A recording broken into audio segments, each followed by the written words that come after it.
em Apocalipse, capítulo de número 2, número 2. Nós vamos nos pautar hoje a partir do verso de número 8, onde nós já fizemos a leitura. Quem prestou minuciosamente atenção à leitura já notou algumas características que essa igreja tem. Essa é a terceira semana já que nós estamos dentro do livro do Apocalipse. Já aprendemos o destinatário dessa igreja, já aprendemos quem é o Senhor dessa igreja no capítulo 1, o Deus que está no meio da igreja.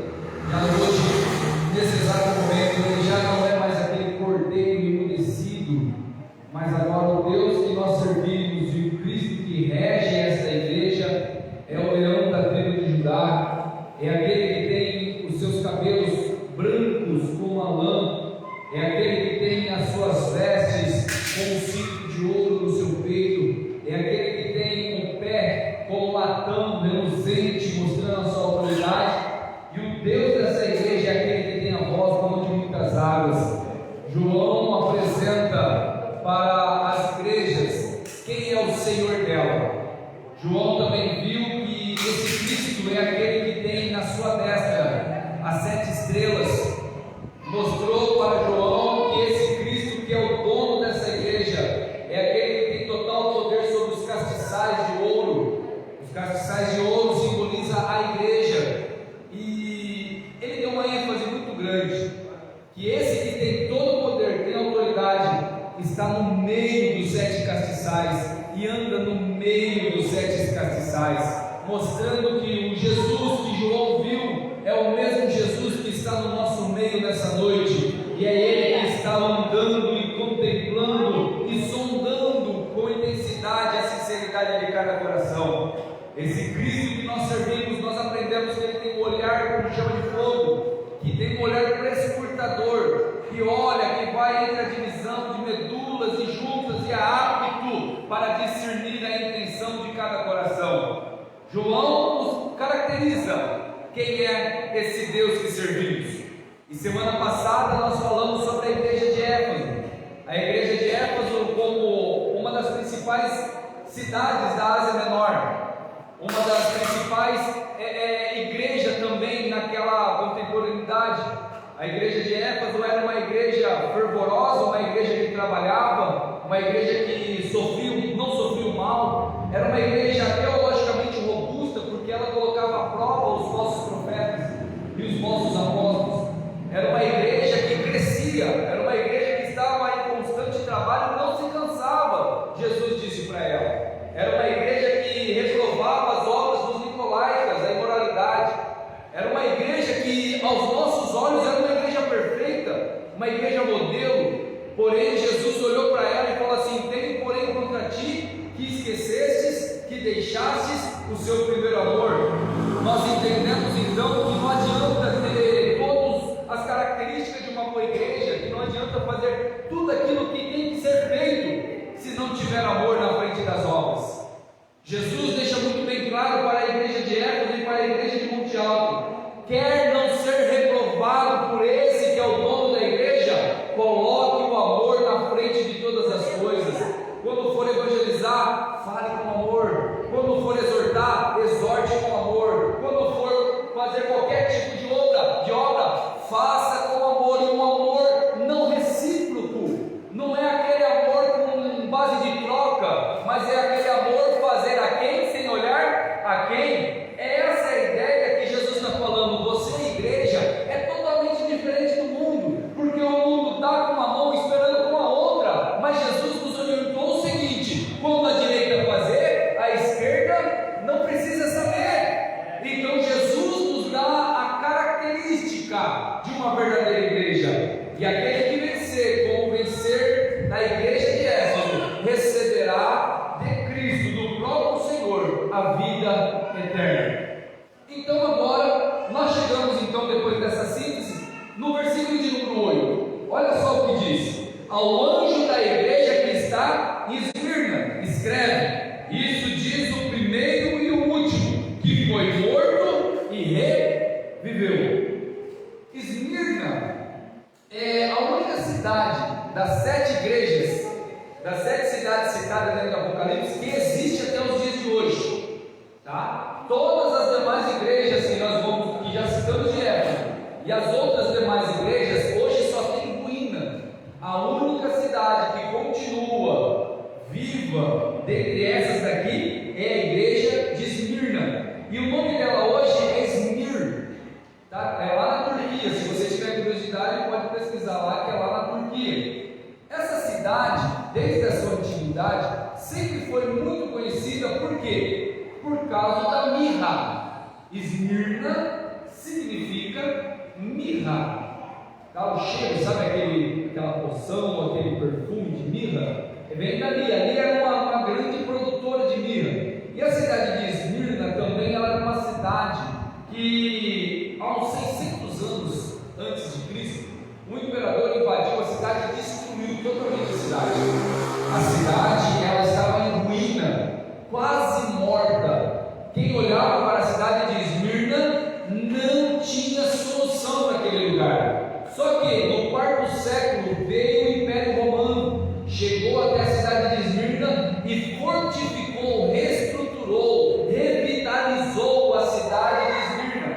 Então a cidade de Esmirna passou então a ser uma potência dentro da Ásia. A cidade de Esmirna, ela não era uma cidade pobre. Tinha uma igreja pobre, mas a cidade não era uma cidade pobre. Pelo contrário, ela era uma das maiores economias que tinha ali pela sua redondeza. A cidade de Esmirna, ela era conhecida tanto pela mirra, quanto pelo seu trabalho, pelo seu artesanato e também pela sua fidelidade ao império.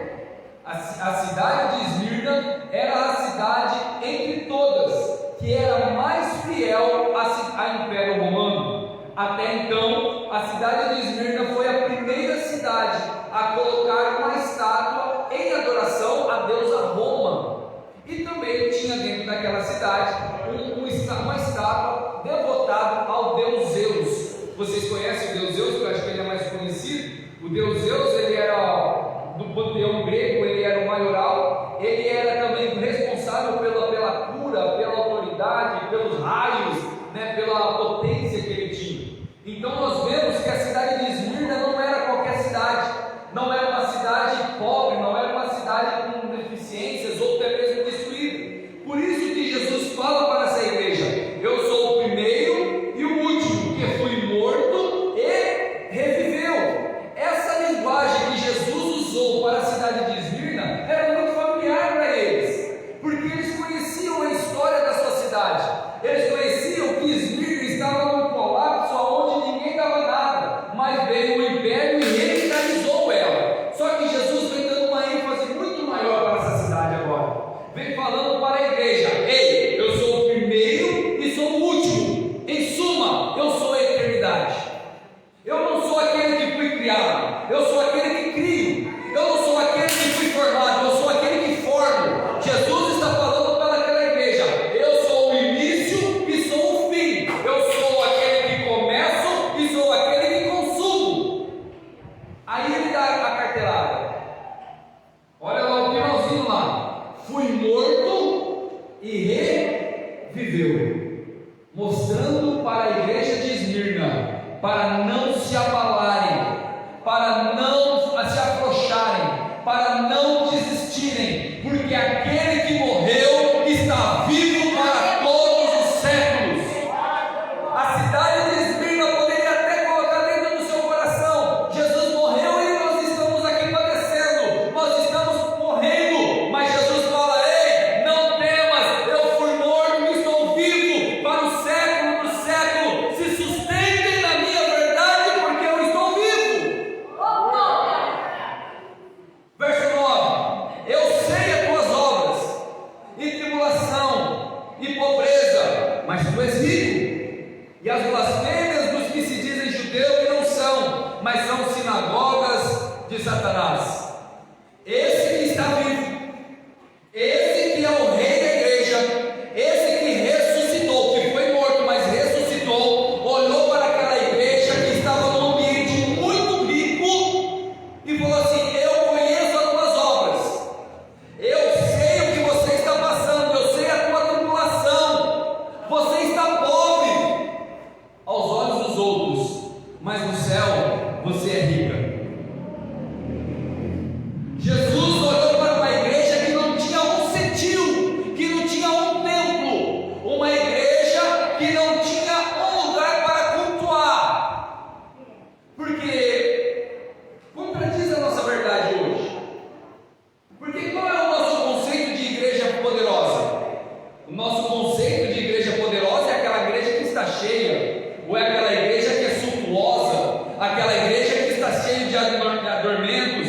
oficina cheia de parafernálias, é uma igreja que tem um som tinindo. Uma igreja poderosa é aquela igreja que tem um estacionamento lotado de carro. A nossa visão hoje de uma igreja que está crescendo, poderosa, é única e exclusivamente temporal.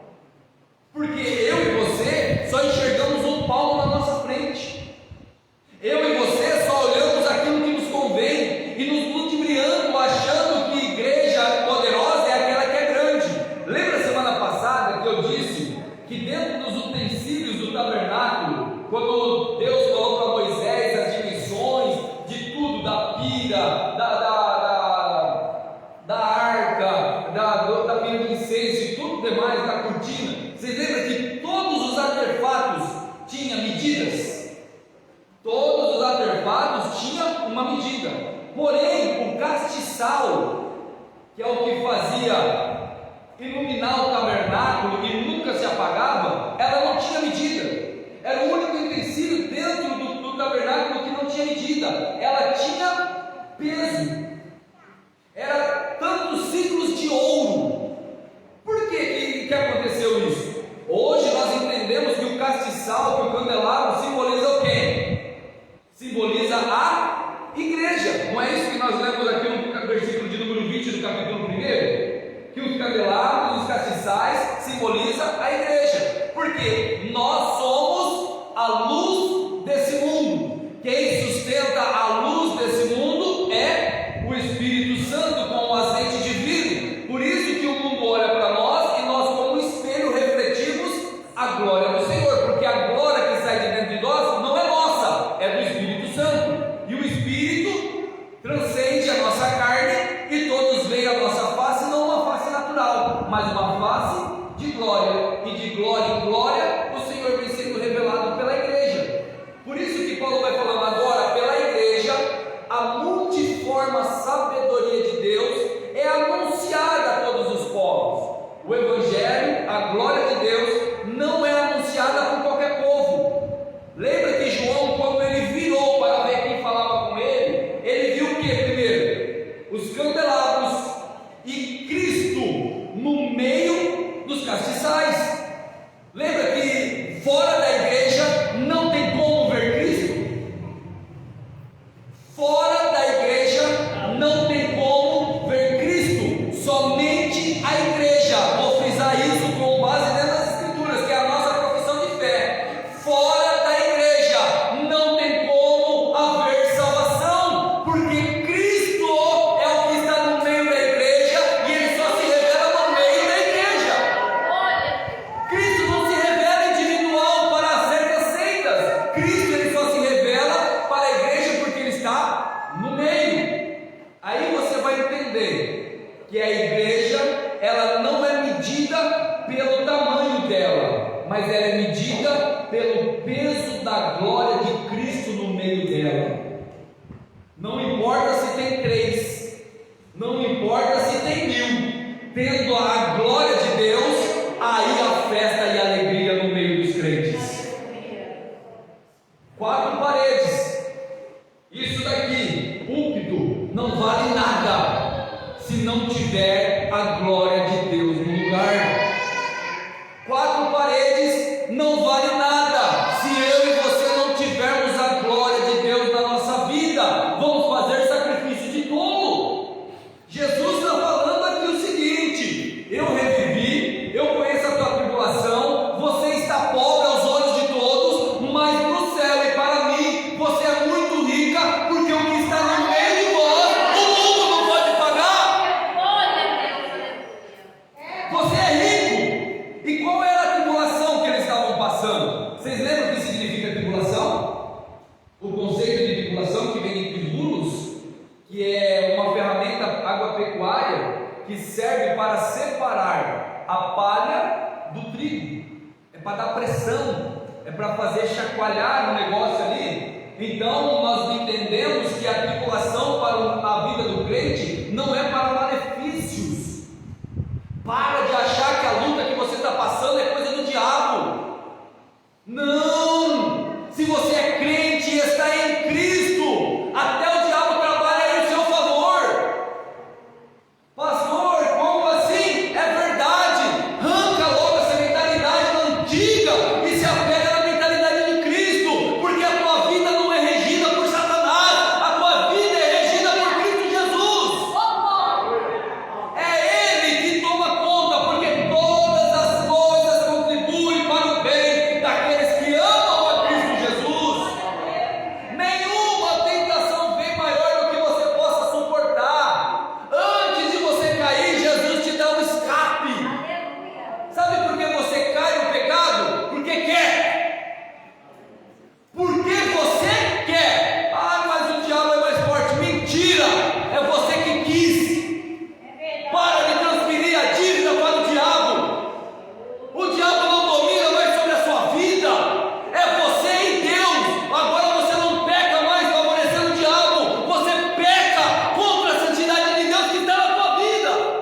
para de murmurar.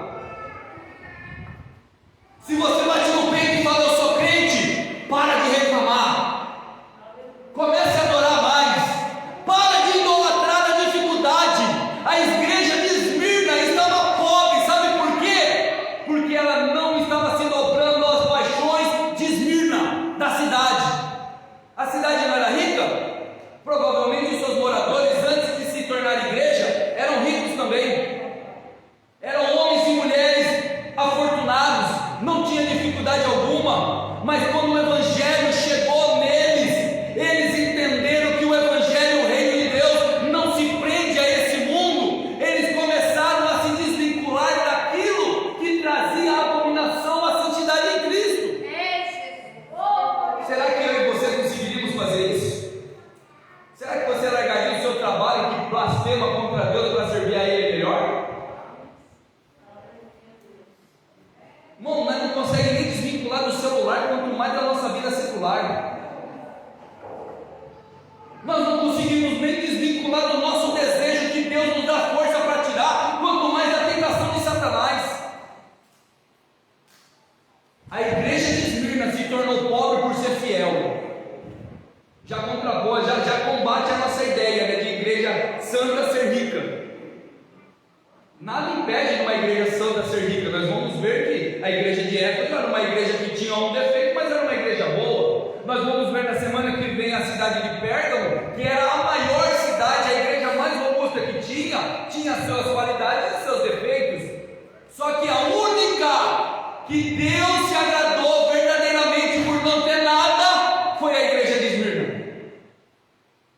Esmirna e Filadélfia foram as duas únicas igrejas que se enquadram naquele hall de que Deus não precisou falar nenhuma repreensão para elas. Por quê? Por causa da sua fidelidade com sinceridade. Porque a sinceridade, irmão, acredita, não leva ninguém para o céu. Porque tem um monte de gente indo para o inferno sendo sincero. Porque a sinceridade sem a conversão nada vale.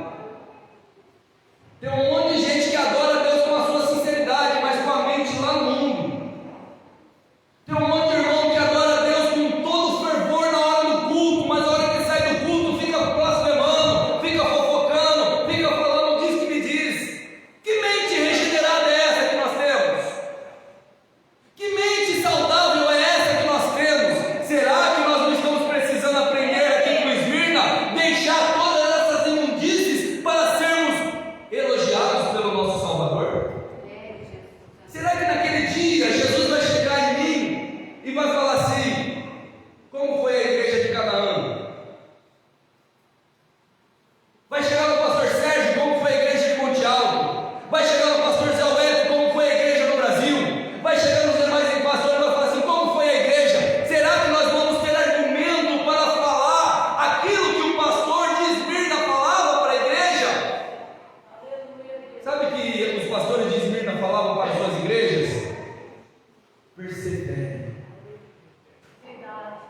Não se dobre ao desejo. Vale mais a pena morrer para ser fiel do que se lambuzar e ir para a condenação eterna. Vale a pena perder com dano próprio do que perder a salvação em Cristo. Jesus falou do que vale ganhar o mundo inteiro e perder a sua própria alma. Do que vale você falar bonito, mostrar panca de santidade, mas ser reprovado pelo Criador. Eu já disse para a igreja e vou sempre repetir: dom espiritual não é característica de um homem e de uma mulher de Deus. Não identifica um homem e uma mulher de Deus simplesmente pelo dom que ele tem. Eu colocar a mão sobre a cabeça de um homem que está enfermo e ele se levantar da cadeira de roda e andar e nunca mais se atrofiado, isso não é sinal de que eu sou um grande homem de Deus. Eu chegar diante de ti e revelar a tua vida inteirinha, desde o passado até o futuro, isso não me caracteriza como um grande homem de Deus. Porque o próprio homem de Deus, chamado Cristo Jesus, disse: apartai-vos de mim que eu não vos conheço. Mas Senhor, em teu nome nós expulsamos demônio, em teu nome nós fizemos sinais,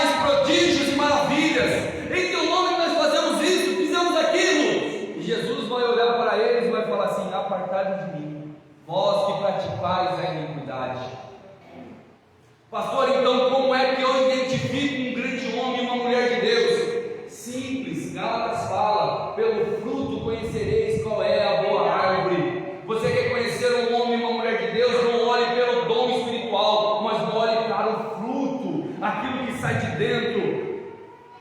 Vamos lá? Longanimidade, domínio próprio, mansidão, benignidade, mordomia, temperança, amor, paz, longanimidade e todos os outros frutos do amor. É assim que você vai caracterizar um homem e uma mulher de Deus, que vai ensinar a igreja a como se deve de andar no meio da tribulação. Eles estavam passando tribulação por quê? Lembra que na semana passada eu falei sobre o culto ao imperador? Domiciano, ele foi o primeiro a rogar para si o título de Senhor e Deus. Então, você poderia até adorar os Zeus, adorar Poseidon, adorar Astrote, poderia adorar qualquer Deus, desde que o imperador estivesse na frente. Aí o que acontecia? Quando eles chegavam diante dos crentes e falavam, adorem o imperador, eles não adoravam o imperador, eles adoravam a Cristo, e o que acontecia com eles? Eram lançados para as covas, eram trancafiados, eram presos, como no caso de João.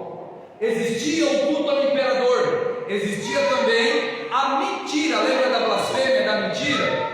O que estavam acusando os da cidade de Esmirna? Eu acho que eu já falei aqui. Eles eram acusados de canibalismo. Por que eles eram acusados de canibalismo? Porque eles comiam da carne e bebiam do sangue. Então, quando os esmirnenses ouviam esse ritual da Santa Ceia, de comer o pão, de tomar o cálice, esse é o meu corpo que foi partido por vós, irmãos, isso daí causou um transtorno para aqueles que queriam perseguir a igreja. Foram acusados de canibalismo, foram acusados de incendiaristas. O que é isso? Antes era pregado que o juízo viria novamente por água, como dilúvio e muitas outras coisas, mas em Cristo todos nós sabemos que o juízo agora vem pelo fogo purificador ou consumidor de Cristo Jesus, pelo olhar de fogo e de chama. Então os cristãos se levantavam apontando que o mundo não se acabaria mais com outras condições climáticas, mas que iria acabar com o fogo, e o fogo era dos olhos daquele que tem um olhar como chama de fogo, um olhar prescrutador. Então quando Nero colocou fogo em Roma, irmãos, isso foi um álibi para poder acusar os cristãos como os homens e as mulheres que atearam fogo em Roma. No ano 70, o fogo foi tão devastador que das 15, 13 bairros foram totalmente destruídos. Nero começou a acusar os cristãos por ter colocado fogo em Roma. Erasmo de Roterdã vai dizer que faltou madeira de tanto crente que foi crucificado naqueles dias. E essa fama correu em Esmirna. Conta-se a história que 500 pessoas já tinham sido mortas por não negar a Cristo. Eles eram acusados então de blasfêmia, eram acusados de ateus. Lógico que essa palavra ateu é nossa, é nova, tá? Mas só para vocês entenderem que eles eram acusados naquela época de ser pessoas que não adoravam uma imagem, não adoravam ninguém, e por conta disso eles eram destruidores de famílias, porque criavam-se dentro da família contenda, conflitos. Lembra que Jesus falou? Eu não vim trazer a paz, mas eu vim trazer a espada. E no meio das famílias iam ter o quê? Contendas, intrigas, porque um queria servir e o outro não queria servir. Então começou a contenda, as brigas entre eles. Então tinha-se divisões. Mano, imagine você junto comigo. Eu tenho a minha esposa, eu tenho uma vida muito boa em Esmirna, não me falta nada. Eu conheci a Cristo, só que ela não quer conhecer a Cristo, não quer seguir a Cristo. Eu abandono minha família para seguir a Cristo. Ela fica com os filhos sem seguir a Cristo. Você acha que isso daí é da boa coisa? Lógico que não. E isso daí é bem visto no meio da sociedade? Claro que não. Por isso que estava encrenca, por isso que eles eram perseguidos. Só que, irmãos, eles não estavam nem aí. O que eles queriam era estar com fidelidade ao Deus que tirou eles das trevas e colocou eles na luz gloriosa. Essa ideia de o marido ficar e a mulher ficar é só uma ideia, eu não tenho certeza se isso acontecia lá, mas se acontecesse, você pode ter certeza que ia ter briga. Parentes, pais e filhos, aí é mais fácil acontecer. O pai não quer se dobrar a Cristo, mas o filho quer. Há porventura aqui entre nós alguém que foi expulso de casa porque serviu a Cristo? Aqui em Monte Alto eu conheço 3. Aqui em Monte Alto, que congrega junto com nós, o pastor Emanuel é um deles. Ele conta que o pai dele colocou ele para fora de casa porque ele servia a Cristo. Tem alguns outros aí também que já aconteceu essa história. Se hoje, no século XXI, acontece, imagina naquela época, imagina naqueles momentos. Então a igreja estava passando por muita tribulação. Eles eram acusados de incestuosos, porque existia a festa ágape. Já ouviram falar já da festa ágape, que é a festa do amor? Paulo repreende a igreja. Paulo fala assim, vamos ler só para você entender. 2 Coríntios é o texto da Santa Ceia. 1 Coríntios, capítulo de número 12. Olha só o verso de número 17. Porque nós lemos sempre no verso de número 23, não é? Olha lá. Porque eu recebi do Senhor de uma vez. A gente sempre começa daqui bonitinho, né? Mas vamos ler no verso 17. Olha lá o que diz. Nisso, porém, eu vos dizer-vos não vos louvo. Nisso, porém, que vou dizer-vos não vos louvo, porquanto vos ajunteis não para melhor, senão para pior. Porque antes de tudo ouço que quando vos ajunteis na igreja, há entre vós dissensões, e em parte que creio, e até importa que haja entre vós heresias, para que os que são sinceros se manifestem entre vós, de sorte que quando vos ajunteis no lugar, não é para comer a ceia do Senhor, porque comendo cada um, toma antecipadamente a sua própria ceia, e assim um tem fome e o outro embriaga-se. Qual era o contexto aqui? Era a festa ágape, era a confraternização. Eles se ajuntavam, se reuniam, se banqueteavam e depois participavam da ceia. Só que isso daí estava começando a causar muitos transtornos. Judas também vai falar que os falsos profetas são manchas em vossas festas do amor, manchas nas vossas festas ágapes, porque vocês estão tendo entre vocês nessas festas não bem, mas o mal. Por isso que Paulo tirou a festa ágape, e agora a partir do verso de número 14, verso 24, 22, nós vamos ver ele falando que é para comer, é para beber, é para lembrar e é para esperar um pelos outros e ponto.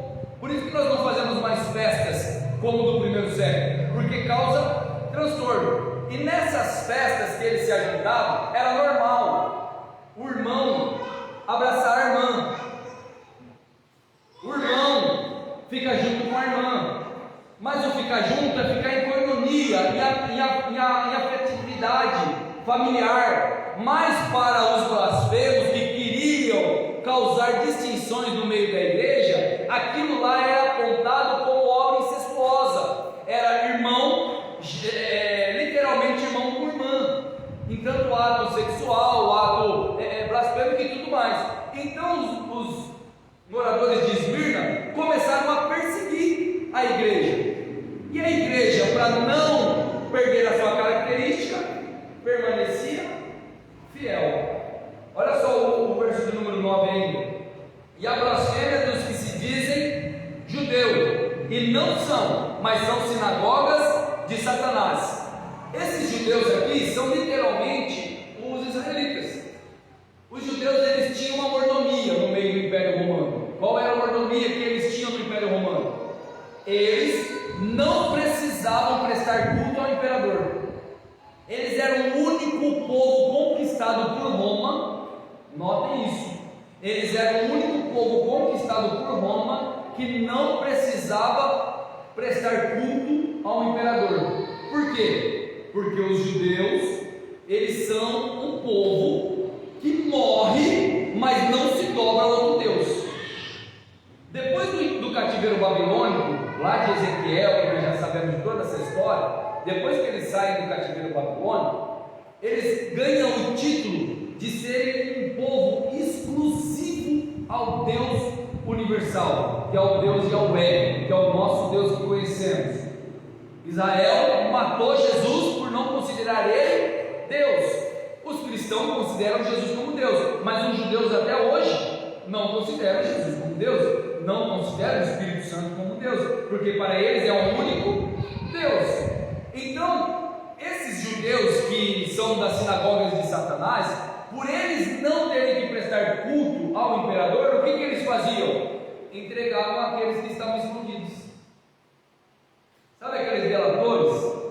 E o engraçado é que a perseguição, irmão, não se iniciava pelos de fora, e se iniciava pelos de dentro, se iniciava pelos da casa, os do mesmo convívio. Isso daí nós temos que prestar muita atenção aqui entre nós agora aqui, ó.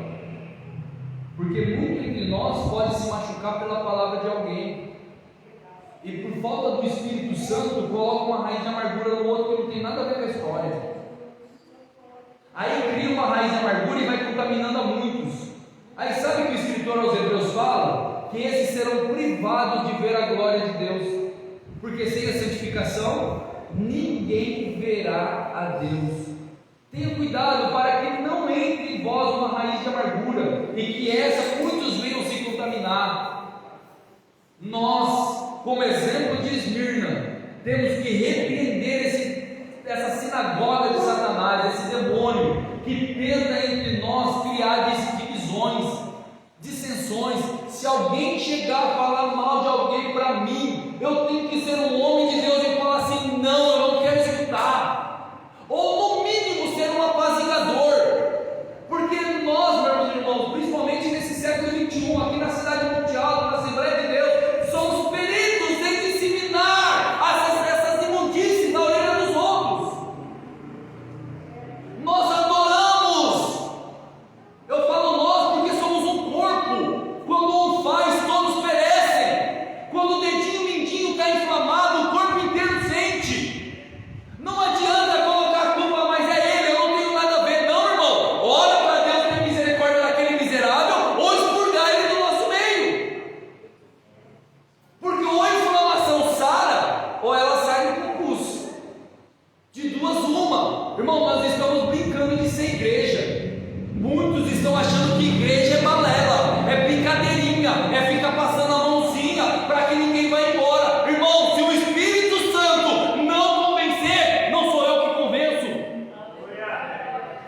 Se o Espírito Santo de Deus não pegar o camarada pelo anzol, colocar no nariz dele e puxar, eu posso ficar aqui passando a mão na cabeça da igreja tranquilamente, que ela vai crescer e vai se alastrar gigantescamente. Todos nós vamos nos surpreender. Só que nunca esqueça, guarda isso na tábua do seu coração: igreja não se mede pelo tamanho, igreja se mede pelo peso da glória de Deus no meio dela. Aí, olha lá, verso de número 10: nada temas das coisas que há de padecer. Opa, Jesus falou o que para ela? Relaxa, eu vou te livrar.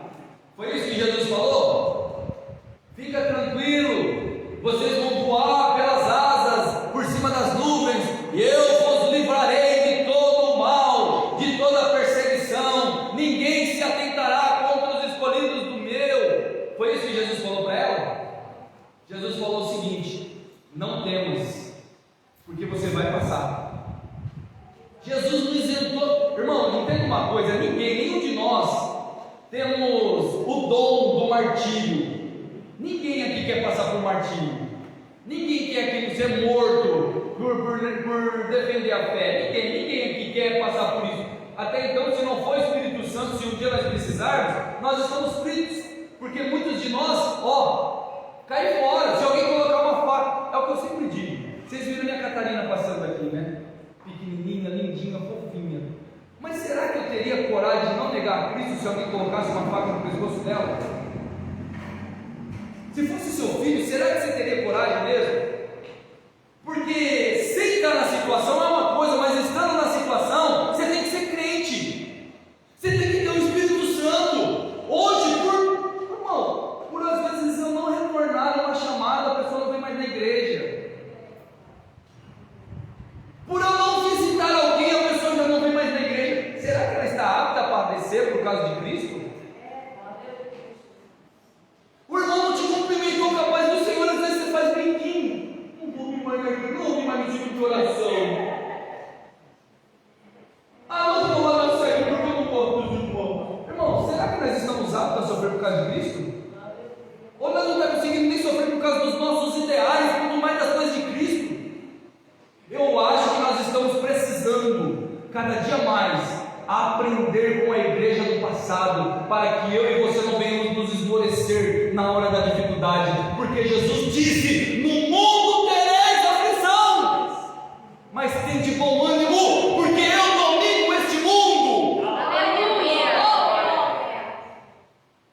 Eis que o diabo lançará algum de vós na prisão, para que sejais tentados ou provados, e tereis uma tribulação de 10 dias. Ser fiel até a morte, dar-te-ei a coroa da vida. Oh, glória a Deus!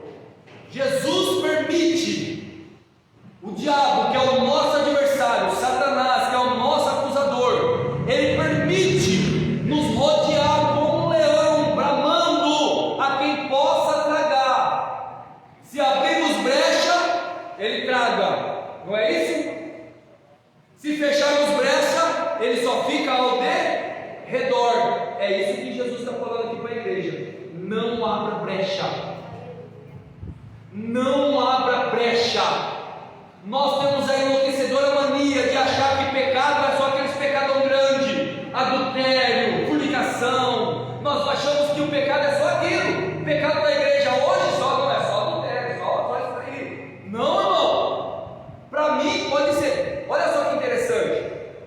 Nós falamos que o homossexual não vai entrar no reino do céu, os afeminados, porque está escrito lá na Bíblia: os afeminados não entrarão no reino do céu. Legal, está lá escrito. Mas você já leu o texto inteiro? Vai falar o quê? Que o mentiroso também não entra, que o cão também não entra, que os tímidos não entram, que aqueles que dão falso testemunho não entram, aquele que é mentiroso não entra, aquele que profere calúnia contra o seu irmão não entra, aquele que blasfema contra o Espírito Santo não entra, aquele que é falso e que dá falso testemunho também não entra. Então não é só uma classe, é um monte. É que nós só olhamos aquilo que queremos ver, um pau na nossa frente. Mas quando nós olhamos como visão do Apocalipse, descortinado, nós vamos entender que nós estamos muito longe de ser uma igreja santa. Nós estamos muito longe de ser uma igreja que está preparada para ser arrebatada. Se Cristo vier hoje, para onde você vai? Para onde? Qual é a sua trajetória? Se hoje Ele pedir a tua alma, eu estava descendo para o culto ontem, o menino estava passando, um homem com 48 anos, ou 38 anos, a minha idade, descendo, bateu no carro, morreu. E aí? E se fosse eu um pouquinho mais cedo, para onde eu iria? Porque é o que Jesus está falando aqui: não temas, sofre, mas não se desvincule da minha presença, porque por 10 dias, num período cheio, no momento exato, você vai passar por essa tribulação. Mas entenda uma coisa: ainda que você morra nesse momento, você vai receber a coroa da vida. Porque Esmirna era conhecida como a cidade dos jogos também. Só que Jesus não estava prometendo aqui para eles aquela coroa de ouro. Já viu aquela coroa de ouro dos romanos, que ganhava lá e ganhava uma coroa? A de Cristo foi uma coroa de espinho, né? Um capacete que ficou na sua fronte, espinhos de acácia de 7 centímetros que fincava na sua fronte, que quase perfurou seus olhos. Nós receberemos uma coroa da vida. Qual é a coroa da vida? É indescritível, irmão. é muito mais além. É o que Paulo falou, é aquilo que o olho não viu, que o ouvido não ouviu, que não subiu ao coração do homem. É o que Deus tem preparado para aqueles que o amam. As aflições do tempo presente não é para se comparar com a glória que Deus tem revelado e reservado para aqueles que sofrem as aflições e não se esmorecem. Verso de número 11, para encerrarmos.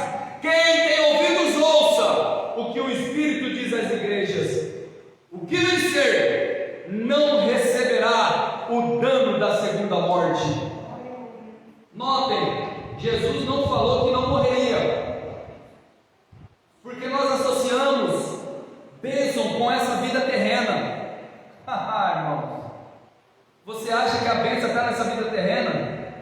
Jesus disse o seguinte: aquele que tem, lhe será tirado, mas aquele que tem, terá com abundância. O que Jesus quis dizer com isso? A vida aqui nessa terra, para aqueles que não andam em Cristo, até essa vida que eles acham que são vida, lhes serão tirada. Mas aquele que está em Cristo e Cristo está nele, terá vida e vida em abundância. Por isso que Jesus disse para Marta: não temas, ele não está morto, mas está vivo.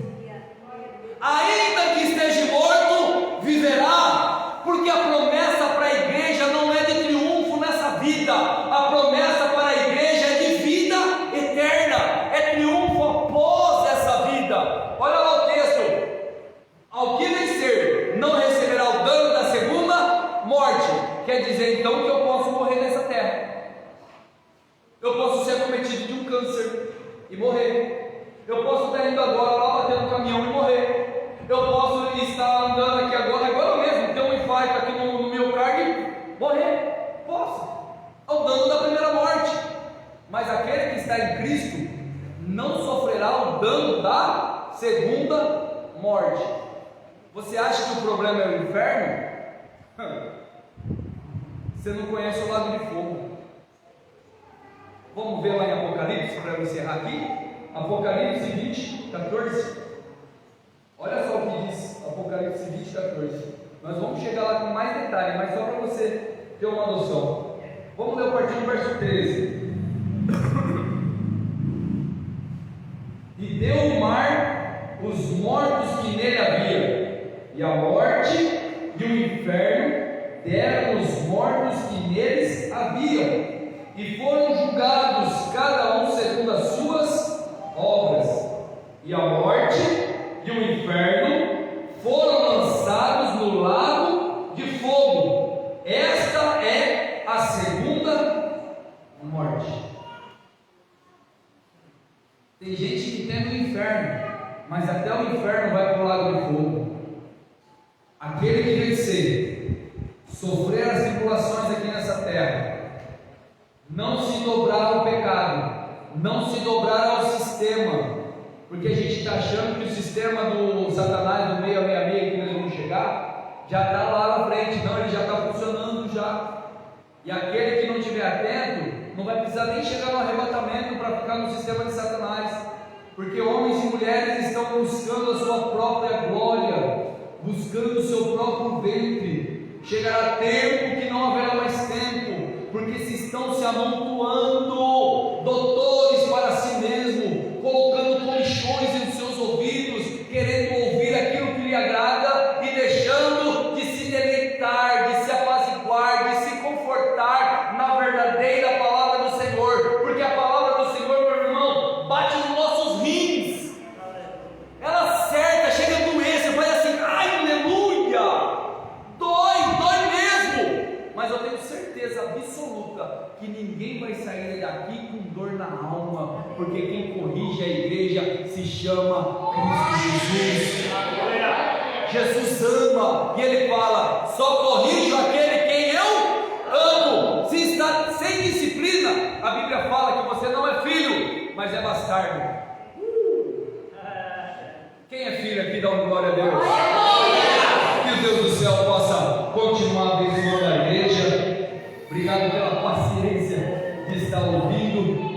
Encerramos por hoje então a carta à igreja de Esmirna. que nós possamos ser Esmirna aqui no Monte Alto, seguir a mesma essência, se possível for, morrer para defender a nossa integridade em Cristo Jesus, se possível for, se preciso for, mas Cristo ainda anda no meio da igreja, e Ele tem nos dado essa bênção, esse momento de paz. Então não desperdice gastando com coisas à toa, rende o tempo, vamos remir o tempo para anunciar esse mundo que breve ele vai se findar, e aquele que estiver em Cristo Jesus receberá a coroa de glória por toda a eternidade, para a glória de Cristo Jesus. Amanhã então, meus irmãos, teremos ensaio, oração em escola com os nossos jovens. Sexta-feira, escola bíblica noturna. Não percam, venham para cá, que o assunto está sendo muito bom, muito interessante. No sábado haverá então culto novamente lá na sede, que é o culto do amigo. Irmãos, virá um pregador de renome, tá? Esse pregador que está vindo é um baita de um pregador, escritor, eu tenho o livro dele lá, é um exímio expoente do Evangelho. Vá, não perca, aproveite essa oportunidade que Deus está nos dando aqui em Monte Alto. No domingo pela manhã, oração, escola com os nossos pré-adolescentes, e à noite, culto com as nossas irmãs, para a glória do nosso Senhor Jesus, e estaremos todos aqui para a glória de Jesus. Amém, meus irmãos?